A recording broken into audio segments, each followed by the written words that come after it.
U.S. actor Danny Masterson found guilty on 2 rape counts. A jury in Los Angeles has found U.S. actor Danny Masterson guilty on 2 out of 3 counts of rape. The star of That 70s Show, a TV series, faces up to 30 years in prison.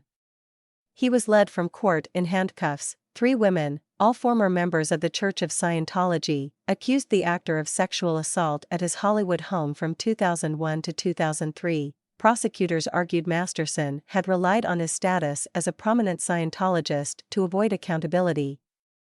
The jury of 7 women and 5 men was unable to reach a verdict on a 3rd count after a week of deliberations, ending up deadlocked at 8-4.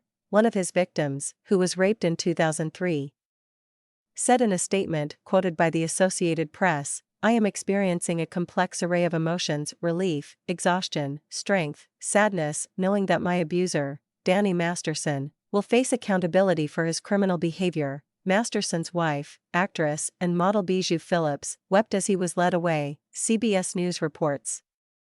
Other family and friends sat stone-faced. Another jury in an earlier trial was unable to reach a verdict in December 2022. Prosecutors chose to retry Masterson, and this time the judge allowed attorneys to present new evidence that had been barred from the first trial. Though the actor was not charged with drugging his victims, the jury heard testimony that the women had been dosed before he raped them. Masterson was first accused of rape in 2017 during the height of the #MeToo movement. He responded by saying that he had not been charged or convicted of a crime, and that in the climate at the time it seems as if you are presumed guilty the moment you are accused. Charges came after a 3-year investigation by the Los Angeles Police Department.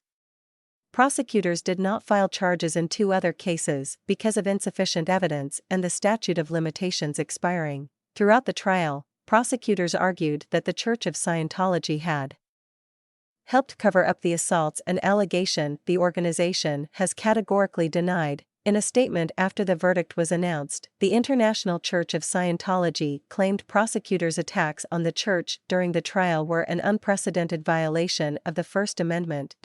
The church was not a party to this case and religion did not belong in this proceeding, the organization wrote on Twitter. The district attorney unconscionably centered his prosecution on the defendant's religion. At the time of the assaults, Masterson and all 3 of his accusers were Scientologists. Several of the women said it took them years to come forward because Church of Scientology officials discouraged them from reporting the rape to police.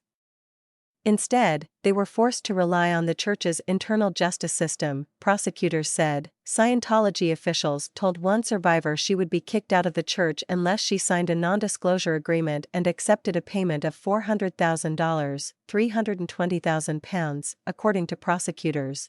Judge Charlene Olmedo allowed both sides to discuss the dogma and practices of Scientology. But Deputy District Attorney Ariel Anson told jurors during the trial, "The church taught his victims, rape isn't rape, you caused this, and above all, you are never allowed to go to law enforcement." In its statement, the church said there was not a scintilla of evidence supporting the scandalous allegations that the church harassed the accusers. Throughout the trial, the defense tried to undermine the credibility of the Jane Does by focusing on inconsistencies in their testimony and their supposed drive to get revenge against their former church. During closing arguments, Masterson's defense lawyer said of the survivors, "If you are looking for motives why people are not being truthful, there are motives all over the place." Although the Church of Scientology was not a defendant in the case, before closing arguments began, a lawyer with ties to the church emailed the district attorney's office to complain about the way the church was portrayed during the retrial. The defense also argued that the prosecution had relied heavily on testimony about drugging because there was an absence of evidence of any force or violence. Masterson's lawyers tried, unsuccessfully, to have a mistrial declared.